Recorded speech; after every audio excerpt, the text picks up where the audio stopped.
What is up guys, this is Linthio. Today coming at you with a discussion about Evilswarms and are they the biggest chance of an anti-meta deck this format. Now in this format we have some quite high level monsters, obviously decks based around. We've got the Shadows, we have Quilloffs coming out that are obviously going to be high levels, and we've got Yangzings which are 1.5 maybe. It completely depends how it runs and how people want to play it.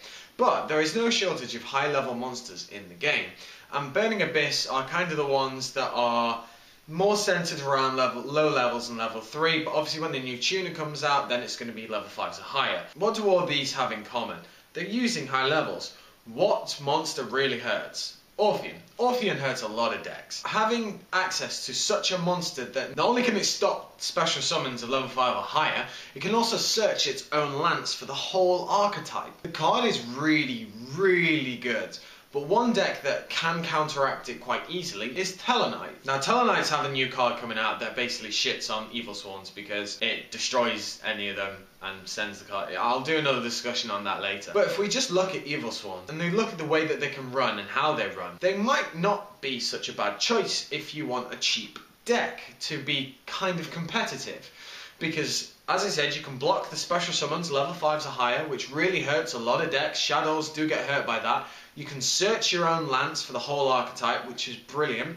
And not only that, you have the Master Key Beetle lock, because you can easily make Key Beetle, hit the vanities, just stop your opponent doing anything. But not only that, you have a great rank for Toolbox Engine, and you can also max out on your back row. You can play a lot of defensive traps and a lot of floodgate cards against your opponent that will really hurt them. Evilswarms can have a quite small monster lineup. They can just stick with the 3 vanillas if they want, 3 Caster, 3 Thunderbird, 3 Kirkleon. All of these they can just kind of put in there. Maybe Mandragora if they so wish, want a special summon to kind of get it going again. But you can have quite a small monster lineup. I don't think you need to go really over 15 maybe, because you can also throw in Dark-Armed Dragon in there, which that card is just so brutal when it hits the field. It's not very difficult to control your graveyard either with Kirkleon. You can get rid of 2 cards out of the grave straight away to start recycling things. Evilswarms could be a very interesting choice for people who don't want to pay big money for the big decks. And those big decks are pretty expensive. They're not like Dad format, but I don't think we're really going to have a format like that ever again. Evilswarms are a solid choice in my opinion. Will they win? I don't know. It depends a lot on how lucky you are to go up against all these high level decks and you don't get into some random matchup.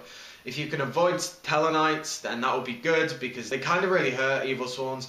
But it can be a very 50-50 matchup. It's like Evilswarms versus Constellas. Constellas normally do a bit better because of Pallades, and Pallades really hurts Evilswarms. Am I saying you should pick up Evilswarms? I'm not saying you should pick them up if you want to win next format or this format, because it's just down to what you enjoy. If you want to play an anti-meta deck, and you don't really have much money, then you can pick up a full Evilswarm deck for pretty cheap. It's quite anti-meta, and you can really build it anti-meta. You can put in a lot of floodgate cards. If you're worried about the Stellar Knight matchup, you can main Lightning Prison and Mirrors, and they do hit a lot of other decks as well. Having 3 vanities is a big thing. You can also include different floodgate cards like Stygian Dirge, and so on and so forth. Floodgate cards are important in this game, and Evilswarms can quite happily main them. And it leads me to the question, can they actually do well as an anti-meta deck? Personally, I think they can, but it really needs someone dedicated to get the right build on the go, to only have 40 cards and no more, to get the consistency up, to get Ophion straight away as quickly as possible with all those floodgate cards on your back row. So I want to know what you guys think of Evilswarms and if they can be an anti-meta deck this format and if they can be a successful one at that. So as I said, let me know down in the comment section below, like, comment, subscribe, and I shall catch you guys later.